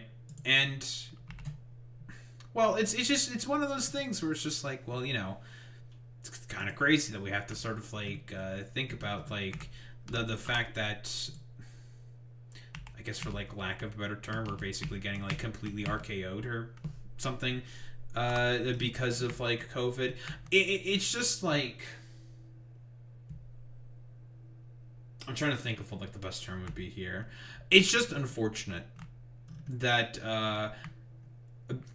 there's also a bunch of other reasons why this happened to begin with, but it was just unfortunate that basically a bunch of people who probably did not really necessarily deserve it and were doing good jobs in their own right basically just got caught in the wave of like a bunch of companies downsizing for the fact there's like partially thinking that they were compensating for the global wave of inflation, which also fucking happened, but we're also sort of compensating overall for the fact that they just did way too many hires in their minds of all the fucking goddamn like workers they felt like they basically grabbed way too many of when they did their hiring sprees back during COVID. I'm kind of going, I'm rambling here a little bit, but basically like a lot of people just got, a lot of good people, a lot of good hardworking people just basically got caught in a wave of firings just simply due to the fact that, well, there's a giant massive hiring wave and then COVID basically stopped and then, well, they all got fucking let go. Machinery of capitalism being oiled with the blood of the workers. The authors of the study note that these results are similar to studies in Italy and in the USA. Volatile pay may also help to explain the inconsistent evidence on whether workers are paid more in worker-managed firms, which we mentioned earlier. Since pay at worker-managed firms varies so much more than at conventional firms, it really depends on when and where you take the sample. In a recession, worker-managed firms may pay less. In a boom, they may pay more. Pay will also vary across industries depending on the conditions they're facing at the time. In summary, we have looked at more rigorous evidence to establish the benefits of worker democracy. Wouldn't that also be the case of private firms, though, however? Like, depending on certain economic cycles, like, pay would also vary, right? Like, that's just the thing that happens all the fucking goddamn time. Just like, yeah, dude, sometimes just some companies will pay more and some will pay less. It just, like, the question that becomes, like, is it legal? Is it illegal? That ultimately needs to be fucking determined, blah, blah, blah, blah, blah. I mean, if a corporation ever had the opportunity to pay $0.00 for its workers, they definitely would do that shit without, like, much of a problem whatsoever. Because, we are talking about corporations here. Democracy for workers. Number 1. Among US firms which are already considered great places to work, firms with a combination of shared capitalism and worker empowerment retain workers more and have at least as high profitability. Number 2, workers who move to cooperative firms from capitalist firms in Uruguay benefit from greater pay at the bottom, both in absolute terms and relative to those at the top. Number 3, in Italy, Uruguay and the USA, worker-managed firms respond to downturns by cutting pay instead of employment, retaining their workers. I want to stress again that even this evidence isn't perfect, but it's a lot better than many of the studies from our earlier summary of the literature. Given that worker democracy seems to have numerous benefits, one question remains. Is it a sustainable type of organisation? Can it continue to exist over the long term? Or will worker democracy ultimately succumb to the pressures of competition and scale? We now turn to how to maintain worker democracy in the context of a capitalist economy. Worker democracy faces many challenges, especially as organisations grow into corporations and are forced to compete on international markets. Without proper channels from workers to the top of the corporation, the firms may become worker democratic in name only, as the democratic mechanisms which worked before are no longer effective.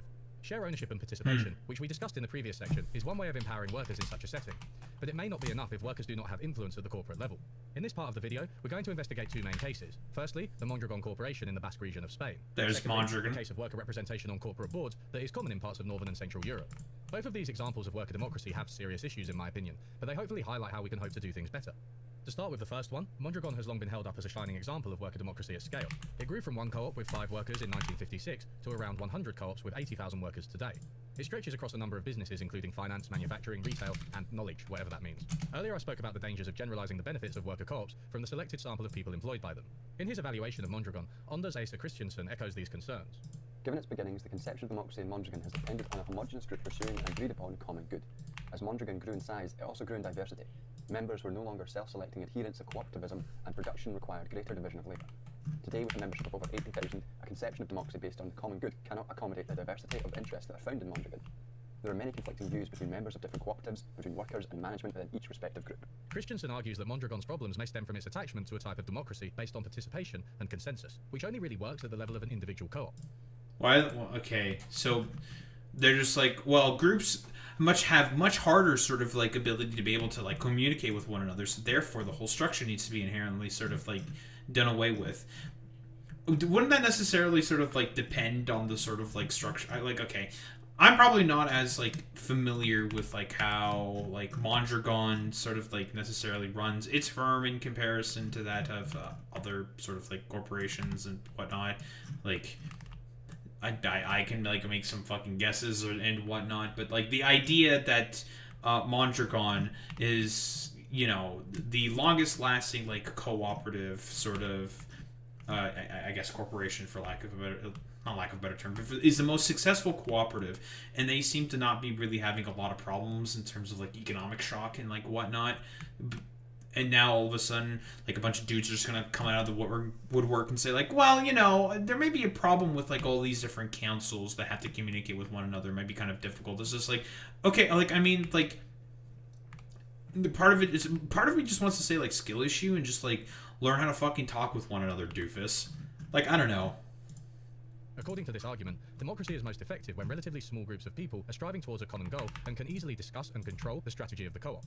Yeah, like, why not just have it, like, operate at fucking scale, right? Like, why not have, like, bigger goals in mind? I find this, like, argument to be fucking ridiculous. Like, why can't, like, why does it have to only be at relative scale? Why does it only have to be, like, for, I don't know, like, say, voting, for example, if I were to take a guess for maybe what, like, this individual Christensen might fucking think, right? In terms of the problems of worker co-ops, you know, not everything is like about voting. Just isn't possible in a corporate environment with tens of thousands of workers whose interests, values, and knowledge all diverge. The current system at Mondragon deals with this by having the individual worker co-ops elect representatives who form a congress and in turn elect a governing body, which itself elects a president. There are clearly several layers. Oh, wow. So you're telling... Okay, you know... Guess what fucking system this is sort of similar to? The Soviet fucking Union, right? Collections of workers would have a elected sort of Congress. Okay, it's not 100% like the Soviets, right? But would have an elected Congress, a governing body who are representing the interests of the workers in that particular area or that particular fucking segment of the economy, and they would, be the representatives of the sort of, I was going to say corporation, but be the representatives for that particular segment of the economy for the Soviet Union. Crazy. Of hierarchy, separating the workers from the governing body, who are only accountable to the Congress of elected representatives, rather than to the workers directly.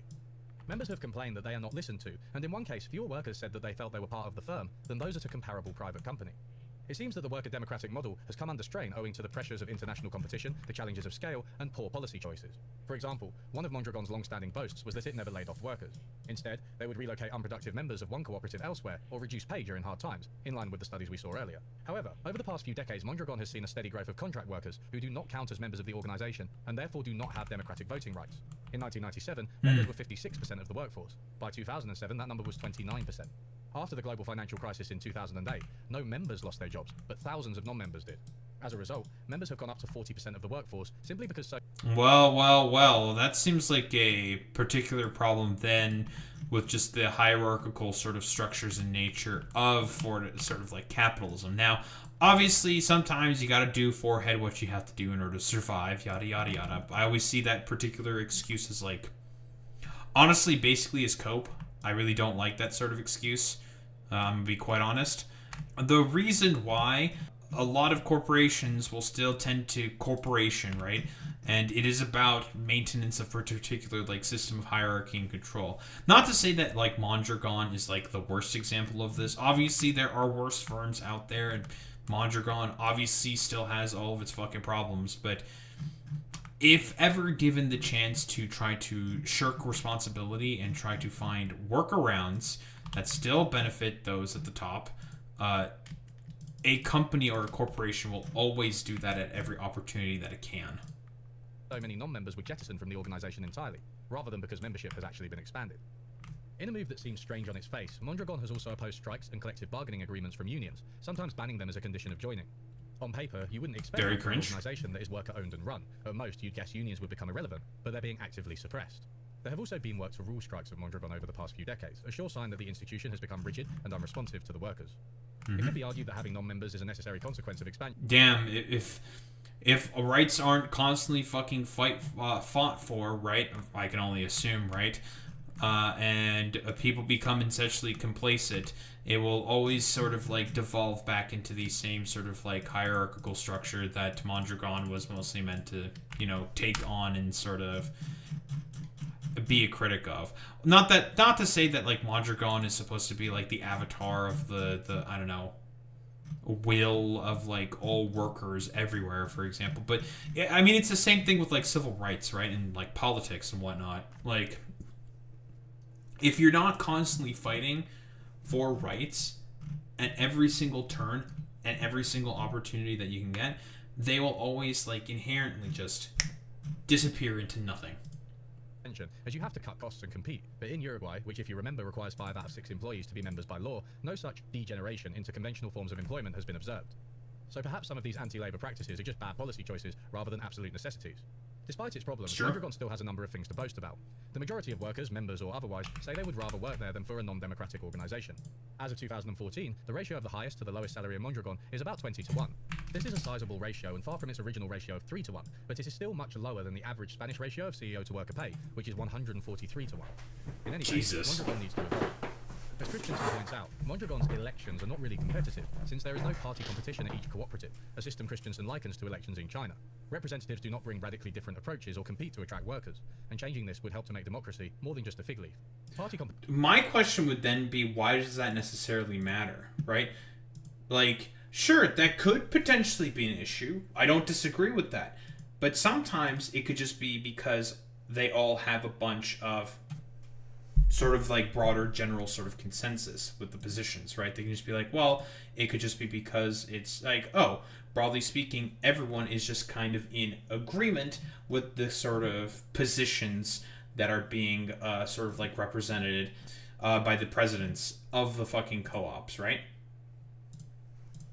Competition for representatives is one idea for maintaining worker democracy at the corporate level, though it makes more sense in organisations that are already co-ops and therefore have elections at the level of the individual firm. Our second example is electing worker representatives directly to corporate boards, which can apply to all types of firms, including conventional ones.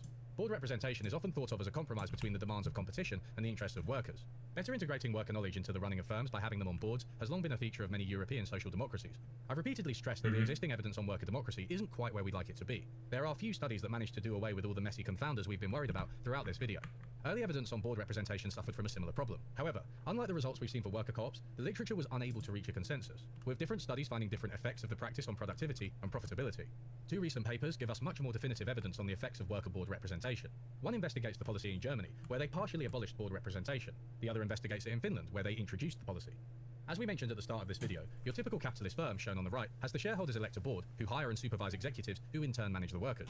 In the German variant... And obviously we know why it is a problem for shareholders being the main guys who elect the supervisory board. It should be fairly obvious why that is inherently a problem, because, again, shareholders have no idea about the inner workings and the sort of like constant minutia and sort of details that a firm, sort of economically speaking, has to go through every single day, because they're just, I don't know, out partying with like Jeffrey Epstein somewhere on a yacht. Shown on the left, the workers elect a minority of the top-level board along with the shareholders. Germany has a reputation as being quite labour-friendly, and this policy, along with stronger unions and a bigger welfare state, is considered a major part of that. A paper by Jaeger et al. Uses a law change created as a last-minute compromise between different political parties. This meant that smaller firms created after the 10th of August 1994 were no longer required to have worker representatives. The number of workers on boards therefore dropped substantially compared to the older firms, which had to retain the policy. By comparing the older firms to the newer firms, the study found that worker representation did not seem to increase workers' wages, while it slightly increased the level of investment. Similar results were obtained in the study in Finland, where the policy of worker representation was introduced rather than partially abolished. Again, the effects of this on the outcomes we are interested in were small. Worker representation in Finland created a minor reduction in redundancy and firing and an increase in subjective job quality as judged by the workers. There were small increases in capital investment, firm survival, and productivity. Why are the effects from both Germany and Finland so small or even non-existent? The answer is simple. Minority worker representation is not a policy with much bite. In the Finland study, they included interviews with worker representatives who were clear about this. Management has, in fact, already decided the course of action at the stage when I become aware of it.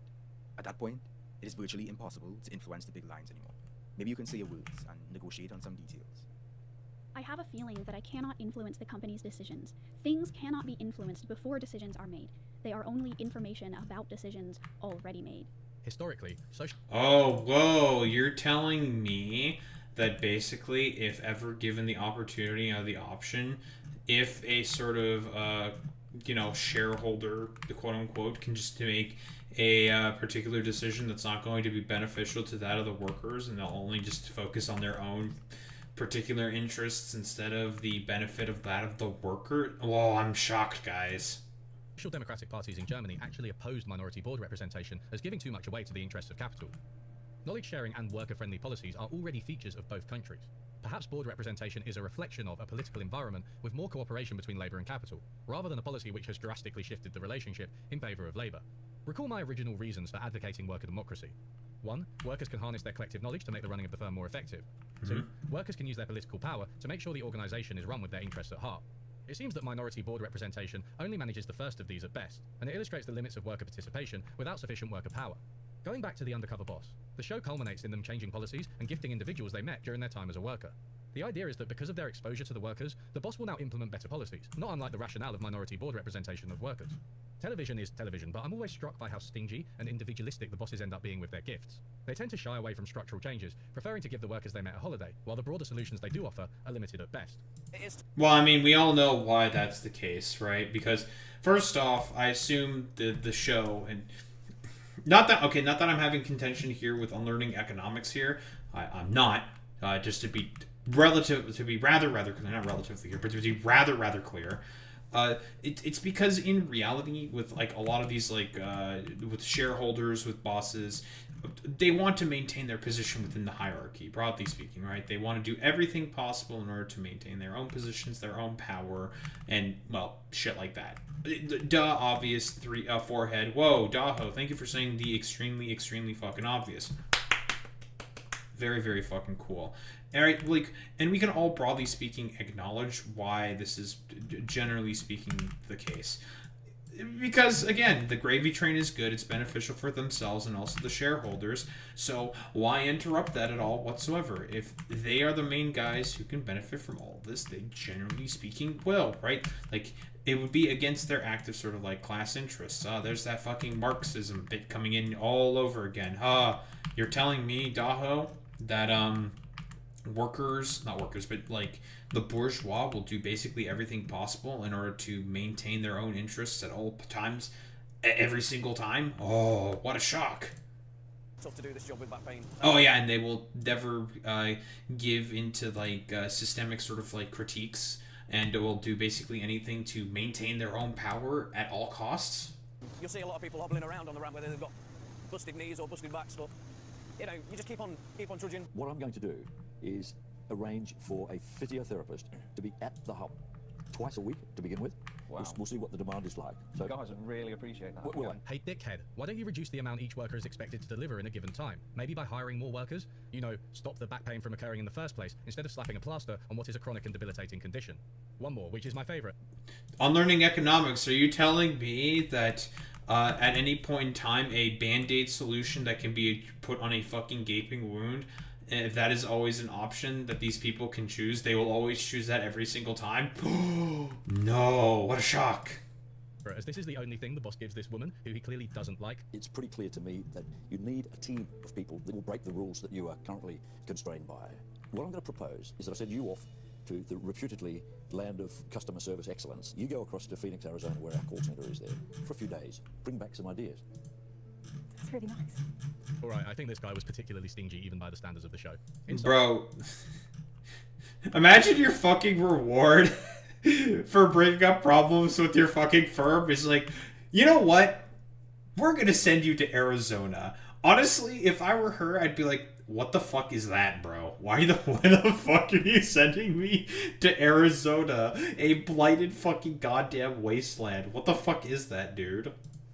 Summary. Workers need proper political power. Just knowledge sharing and exposing bosses to their plight is not enough. Representation of workers on corporate boards is certainly fine and doesn't seem to produce negative consequences, but it should be boosted to majority representation to have more of an impact. Ironically, Mondragon... Because again, who are the majority that represents the fucking firms? Oh, it's the workers. One could probably use this policy too, but then they'd have to stop suppressing workers. We'll note majority board representation down as entry number 4 in our bag of policies. I'd also be willing to accept minority representation as a stepping stone in countries that currently... Dog in the bag. Throughout this video, I put 4 types of policy into the policy bag for expanding worker democracy realistically and pragmatically. Number 1, expansion of funding and law changes to encourage the formation of worker co-ops, learning from successful examples such as those in France, Italy, and Uruguay. Number 2, expansion of community-led efforts which include and encourage worker co-ops, as well as complementary organizations like credit unions through funding, education, and awareness. Number 3, expansion of share options in firms in combination with participation, especially in countries which already use share-based policies more, like the UK, US, and Japan. Finally, majority worker representation on corporate boards, especially in countries which already have minority representation like Germany and Finland. I've been over some of the benefits and especially the lack of clear drawbacks of worker democracy, as well as some of the holes in our knowledge and the challenges it faces. It seems clear to me that worker democracy can grant voice, employment stability, and greater pay equality to workers. There are definitely challenges, and worker democracy will struggle more in some industries than others, which is why its expansion should be gradual and accompanied by numerous forms of support, both from the state and from communities. However, there is a much more powerful critique of worker democracy out there, not as a bad idea in itself, but as a policy which is insufficient to achieve a good standard of living for the population. Simply put, if you're not a worker, then worker democracy won't do much for you, and approximately half of all people are not workers. Children, the retired, the sick and disabled. That's true as well, and also fucking contractor workers, right? That's a very, very good point here, right? Like, broadly speaking, this is a policy that needs to be applied to sort of like every strata of the economy, right? But very often in like political policy and prescriptions, those are people that are going to be less represented because they are quote unquote not units of the actual sort of economy, as I guess like anti-human as that sounds. Carers and homemakers and the unemployed will not benefit directly from firms being worker-owned and run, since those firms have no natural obligation to help them. These groups therefore need to be supported by other means, most notably welfare. Another reason worker co-ops do not eliminate the need for redistribution. That's like basically the idea that all the like weirdo Palantir, well, maybe not the Palantir dipshits, or like the tech oligarchs who want to essentially replace everybody with robots. But that's not like the whole sort of shtick that Andrew Yang was trying to bring to the table, right? Like, he was basically saying, like, oh, why don't we just have, like, a bunch of fucking dudes who, I don't know, create all the robots and whatever the fuck in order to help benefit the sort of, like, I don't know, like, ability of automating all jobs away for, well, I was gonna say for leisure, but we all know why all the like Palantir dipshits want to do this. It's for them. It's all about just being fundamentally anti-human. But I digress. Because we know that automation is a thing that's going to be happening more and more, whether we all like it or not. How about we try to do something about that by providing fucking UBI or something, or just increases of the welfare state? Of course, the problem with Andrew Yang's sort of like UBI is that it would not sort of be in addition to the welfare state, but in fact would try to take away from the welfare state, which is why I don't like Andrew Yang. Is that although they reduce inequality within firms, they cannot do so between firms. Inequalities between firms can be huge, leading to pay disparities just as high or higher than the ones we've seen between CEO and worker. This remains true even if all firms are worker-owned and managed. Inequality across industries and regions was a key feature of the market socialist Yugoslavian economy, for example. Worker democracy therefore needs to be combined with redistribution to reduce inequality, plus free staff to ensure a good standard of living for non-workers, which I just might have to make another video about one day. There are plenty more problems that worker democracy will not solve on its own, like environmental degradation or bigotry. There is no reason to believe that if Shell were worker-owned, it would be any more environmentally friendly. If a worker co-op were established in a time and place where people were sexist and racist, then the co-op would itself be sexist and racist, possibly even exacerbated by strong in-group tendencies. I can only assume that if, say, what's like a very religious Blackwater. There we go. Yeah, Blackwater, who like to whose main CEO, like Eric Prince, likes to LARP as like a fucking crusader. I don't think the basis of racism that guides like Eric Prince will be necessarily reduced by the fact that Blackwater is now like a worker co-op. I'm just not gonna lie, I don't think this is happening. Worker democracy is just one piece of the puzzle. With all this said, there is plenty of room for enthusiasm and optimism. Worker democracy is currently operating in an environment which may be inhospitable to it. Mondragon, for example, suffers from competing on the international market with corporations which are not democratically governed, and so which may compete more ruthlessly on cost, especially labour costs. Spanish law has also changed in recent decades to be more favourable to conventional limited liability companies, which illustrates the importance of legal context. As mentioned earlier, worker co-ops in Uruguay suffer from a brain drain, as well-paid workers leave to better paying capitalist firms. Yet. Yeah, mostly because of the fact that Uruguay's kind of poor, guys. As worker co-ops and other forms of co-op expand, things may well get easier for new ones as they do not suffer from as much competition with capitalist firms. Existing co-ops may lead by example. Canadian studies generally report that help from existing cooperative organisations was vital in helping them establish themselves. The peak of this is in Italy, where, as we saw, co-ops help fund social services. I've repeatedly emphasised that co-ops are a selected sample, and the fact that people in worker co-ops may be different to those in conventional firms, but, to repeat a cliche, people can change. One study found that people in all types of co-ops, that is, supplier, worker and more, report that their work has made them trust others more. I'm cautiously optimistic that exposing workers to a different institution and environment will create a workforce and economy that is more cooperative and less competitive. Worker democracy is not going to solve every problem we have, and the path to establishing it as a norm will be slow and uncertain. But there are plenty of reasons to be for it, and despite some challenges, few clear reasons to be against it. People should have a degree of control over and participation in their lives. Those with power, whether in government or in private organisations, should be elected and accountable to the people they have power over. This is a basic principle of democracy, and really all we're talking about is extending this to the economic sphere. It will bring benefits to workers with no insurmountable issues for firms and the economy as a whole. Based on the existing evidence, my conclusion is that worker democracy is definitely worth a try. Thanks for listening to this video on worker. Great video, very educational content. I couldn't really, agree more there with unlearning economics. Guys, it turns out if people are able to participate within their local sort of place of work, if they are able to participate democratically speaking with their sort of like elected representation and whatnot, what necessarily prevents them from being able to participate within their place of work as well? The logic, I would say, is relatively fucking simple there, right?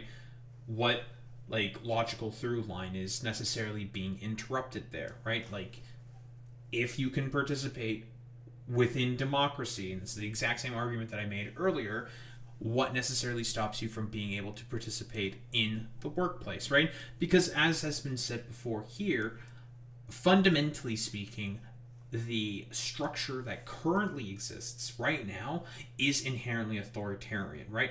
And you don't have much say whatsoever.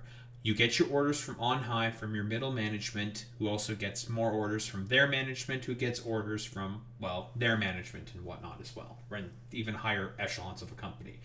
And you have no say in basically being able to have any say in that whatsoever, right? You don't. Period. End of story. And it's made it such that a lot of people just feel like they don't want to necessarily be participants within the economy. Understandably so, right? Like, if you feel like you have no control over your own sort of destiny, I suppose, for lack of a better term, what is exactly the point of wanting to participate in that sort of structure?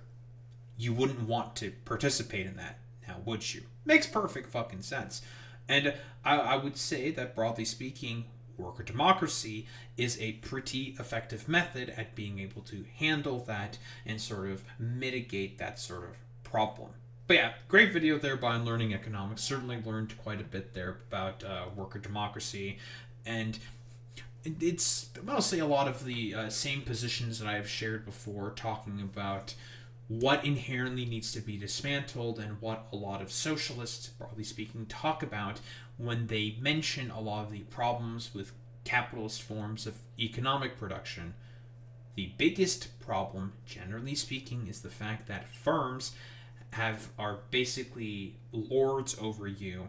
They can say and do whatever they want in order to and justify certain terrible policies just because they feel like it'd be more effective at sort of, well, producing more shareholder value and wealth for people at the top, which will never sort of be seen as benefits for the workers at the bottom. But yeah, overall, great video there by Learning Economics, and I felt like I learned quite a bit there about these sort of like implementations of workplace democracy. Don't think there's really much else to say besides that.